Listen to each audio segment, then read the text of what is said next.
So 2K has released the DLC list for WWE 2K25, and I was not expecting to do a video reacting to this list, but I have to be honest, when I saw this list, I was such a mix of being happy and excited for what's to come in this game, but also severely disappointed. How am I feeling both of these emotions at the same damn time? The first DLC comes out in May of 2025 called the New Wave Pack. We have Alex Shelley and Chris Sabin.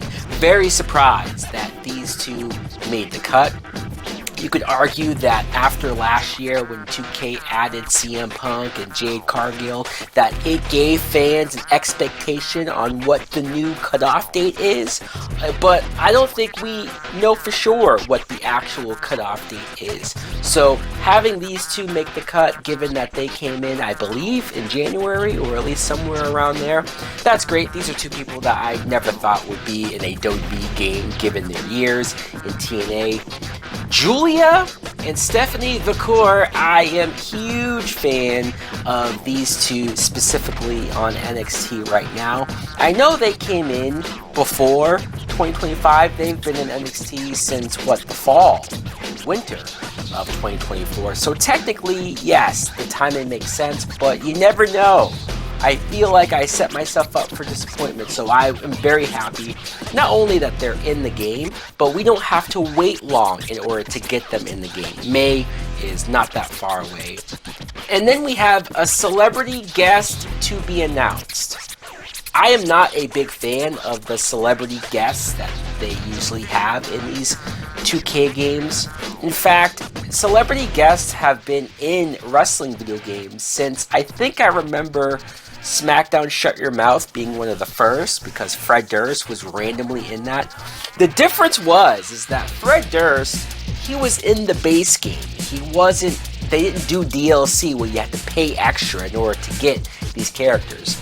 But also, that only happened because that was the only way they were able to get the Limp Bizkit Keep Rollin' song, is to have him in the game. So if that's what you have to do to get that song, god damn it, put Fred Durst in the game again. I love that song. It's hard to fully judge because we don't know who the celebrity is. It could be from I Show Speed to Travis Scott. I don't care about the celebrity guest. I don't ever use the celebrity guest. I didn't use Post Malone. I didn't use Machine Gun Kelly. At least Bad Bunny has actually wrestled a few times, so I used him a couple of times, but this does not do anything for me at all. The Dunk and Destruction Pack is June 2025. We have Abyss. Holy crap, Abyss. Here is somebody that I know he works as an agent backstage for WWE, so it's not as hard for them to have made this happen, but I'm still shocked that they bothered to make this happen, because Abyss, the character, has never been on WWE TV. He's only been a TNA person. He comes from TNA history. This is the first real TNA crossover that we are getting in some sense, so I am ecstatic to see how his model's gonna look, to hear his TNA theme if they're hopefully able to get that. The Great Khali, I saw some people on Twitter who are happy that the Great Khali is in this game. I couldn't care less. I've never been a Great Khali person. He just, to me, wasn't that great in the ring, wasn't that great in the character. He's a former world champion, and he is a wrestler, was a wrestler, so I'm not going to make that much of a stink about it. What's weird is that, so you have this pack with these two wrestlers, and then you decide to throw in 3 NBA stars that are unannounced, so we don't know who they are. You expect us to pre-order this game with no knowledge of who these people are. But not just that, they're not even wrestlers. They're NBA stars. I know 2K makes NBA games, so it's probably super easy for them to get that going contractually wise, but this isn't what wrestling fans, wrestling gamer fans want. If you think you're going to get 2K NBA gamers to hop over to WWE 2K because of 3 basketball players being there. It ain't happening. It ain't. And I very much doubt you're going to have like Michael Jordan and Kobe Bryant, LeBron James, like people who are actually, well known across the entire sphere of the community. It's not just you have to be watching basketball to know whoever they're going to pick. No, they're probably going to be current basketball stars that I especially couldn't give a fuck less about. And I know there are some people defending this because they're saying, well, the rest of the DLC is good. The rest of the DLC is current stars. It's up-to-date stars. And there's a whole lot of legends that I am happy about. I will get to that when we get there. But that doesn't mean that I have to be okay with this. That doesn't mean that I have to excuse the really bad and disappointing news, the disappointing decisions that are being made here, and have to pretend like it's fine. I do not want 2K to normalize this. I don't want them to get the impression that fans are happy about this, or fans are okay with this, or fans are just going to go along with this because some of the other DLC stars are great. I don't want this going forward. I don't even want this for this game, but I don't want to pretend like this is a good thing, because it's not. These 3 slots could have easily have continued the trend of TNA with the Hardys and Joe Hendry. I know the Hardys are a little more recent as far as the crossover. They just started appearing in NXT now. But the Hardys are WWE legends. It's not like it would be shocking to understand why they were chosen, even if it was just old school legend versions of their characters. Even if, whether it was up to date or whether it was old models, I don't think any of us would complain about that making the cut. And Joe Hendry has been on NXT TV, has been in the Royal Rumble, so that would have easily made sense as well. The Fearless Pack is coming in July of 2025.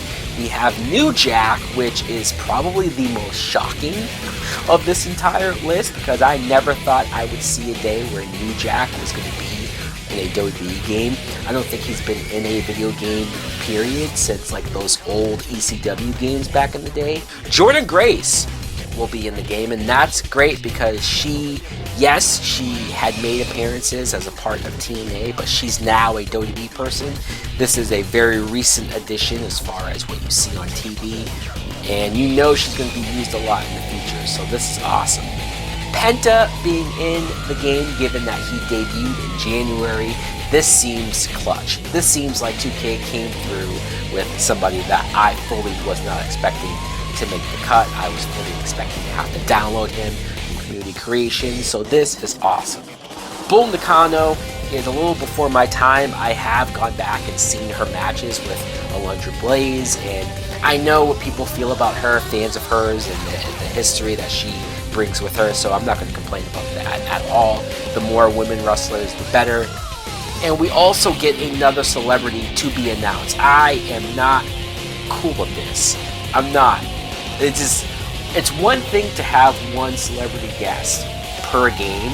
Like, if I have to stomach that, then whatever. But two of them in the DLC. Once again, this is stuff that we are paying extra for. And 2K thinks that we want to pay for celebrities that we're only going to use, once to see what their entrances are like, to see what their moves are like, and then we'll never use them ever again. If this is worse than the Pat McAfee pack last year, because as bad as that was, at least you understood why it happened, because it was to get Pat in the game, and Pat specifically requested for his friends to get in. It sucked for us, but I get the negotiation of why 2K did it. This NBA stuff and this 2 celebrity stuff, it doesn't work for me, brother.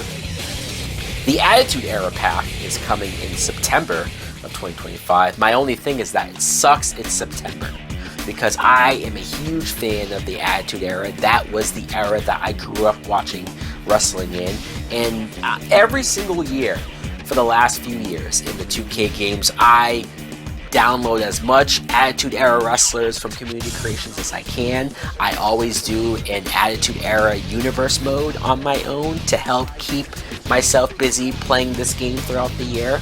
So this pack is going to help me out. This pack feels like it's made specifically for me. We have D'Lo Brown, who's a huge plus, a huge must in my Attitude Era roster. I just hope that he has the Real Deal theme song and not just the Nation of Domination. I would be severely disappointed if it is the Nation music.